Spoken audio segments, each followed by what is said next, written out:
Assalamualaikum warahmatullahi wabarakatuh. Bertemu kembali dengan saya di channel YouTube Kanda Data. Kali ini kita akan membawakan topik menarik, yaitu mengenai tips cepat nulis skripsi bagi mahasiswa sibuk ya, terlepas apapun kesibukan Anda, bisa bekerja, sibuk organisasi maupun sibuk-sibuk yang lainnya. Sebelum memulai tips cepatnya, teman-teman saat ini bisa like dan subscribe terlebih dahulu.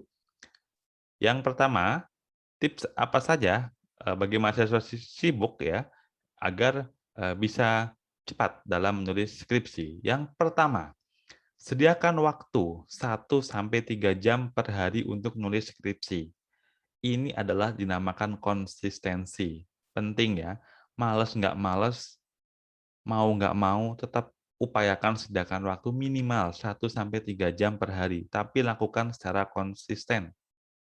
Ya, ini penting ya, karena kalau kita kehilangan jeda waktu, misalkan seminggu kita lupa tidak menulis skripsi, untuk memulai lagi, untuk bangkit kita akan mengalami kesulitan.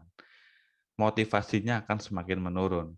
Sehingga upayakan yang pertama sediakan waktu 1 sampai 3 jam per hari untuk menulis skripsi. Sesibuk apapun Anda.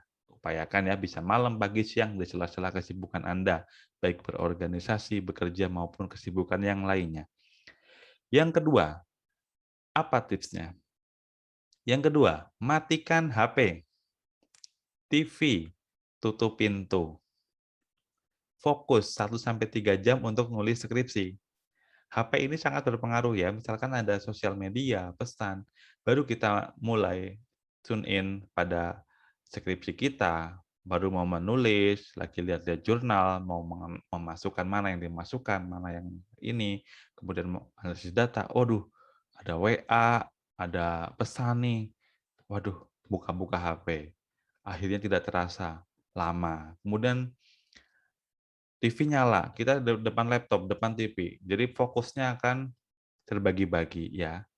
Kemudian tutup pintu ya, tutup pintu, misalkan teman-teman Anda ngekos ya, kos kan di situ ada banyak teman-teman.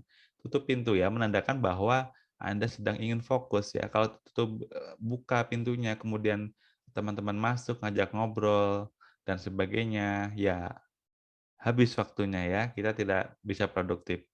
Cukup 1 sampai 3 jam saja kok ya. Kalau sangat sibuk 1 jam aja per hari, itu yang penting asal fokus. Oke, kita lanjutkan nomor 3. Tipsnya apa? Yang nomor 3. Nomor 3 adalah, jika Anda merasa capek atau malas, paksakan. Ya, ini adalah jurus paksakan. Tidak apa-apa meski hanya dapat 1 paragraf.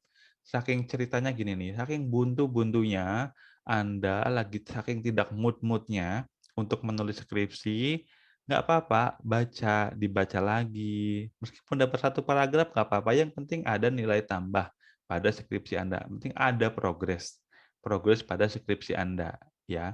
Saya yakin ini akan cepat ya, selesai. Ketika revisi juga sama, ya. Tidak harus kita paksakan dari pagi, siang, sampai malam, kita fokus di skripsi, tetap enjoy aja. Kita bagi waktu, tapi kita perlu konsisten. Karena kita targetnya adalah nulis skripsi, supaya cepat dan on time atau tepat waktu, kita ya tentu harus memaksakan diri ya.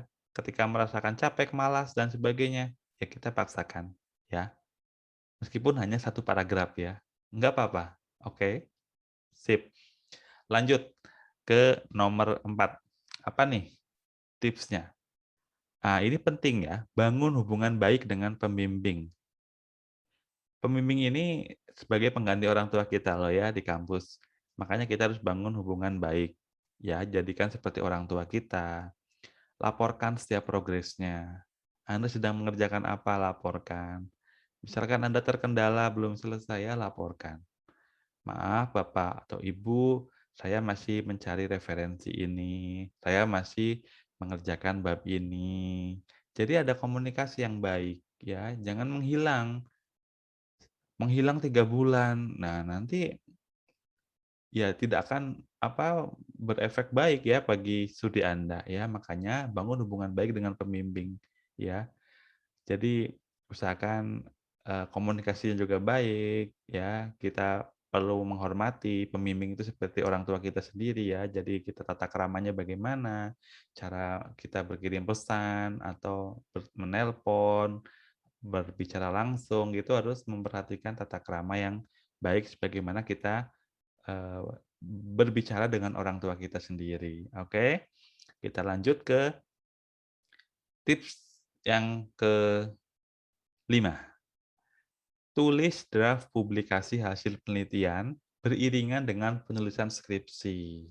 Ya, saat-saat ini itu kita baik yang skripsi, tidak hanya skripsi ya, S2 ya, tesis dan disertasi itu dituntut untuk publikasi hasil penelitian sebagai syarat lulus ya, atau syarat ujian atau syarat lulus. Makanya kita jangan nunggu skripsi selesai dulu baru mulai publikasi, karena mengapa? Karena publikasi ini butuh waktu ya. Kita submit sekarang, tidak bisa seminggu depan publikasi. Ya, jadi kita kadang butuh ada yang 3 bulan, ada yang 6 bulan, bahkan ada yang 1 tahun, ya. Makanya kita harus perhatikan benar. Jadi tulis jeda publikasi beriringan dengan penulisan skripsi. Kan publikasi ini paling tidak setebal skripsi, hanya sekitar 10 halaman ya, kurang lebihnya atau 10 sampai 20 halaman, intisari dari hasil, data Anda, penelitian Anda ya. Makanya tulis secara publikasi beriringan dengan tulisan skripsi. Ini salah satu jitu supaya menghemat waktu ya. Yang penting komunikasikan dengan pembimbing ya tentang hal ini, oke? Yang terakhir, kita kasih tips yang keenam. Yang keenam apa? Ini yang penting, tetap semangat, berpikir positif, dan berdoa, ya. Tidak apa-apa Anda menjadi mahasiswa yang sibuk, waktu untuk ininya terbatas, apalagi di tugas akhir ya. Anda bisa saja terlena ya, karena tidak kalau kuliah kita bisa selesai bareng-bareng, tapi kalau untuk tugas akhir, ini waktunya akan tergantung Anda, pembimbing, dan tentunya rezeki Anda dari Tuhan, ya. Yang penting tetap semangat, berpikir positif, dan tetap berdoa. Dan tetaplah Anda menjadi mahasiswa yang sibuk dan produktif. Ya, demikian video dari Kanda Data, semoga bermanfaat. Silakan dukung channel ini agar semakin berkembang dengan cara like, subscribe, dan share. Sampai jumpa di video berikutnya. Salam sehat selalu. Assalamualaikum warahmatullahi wabarakatuh.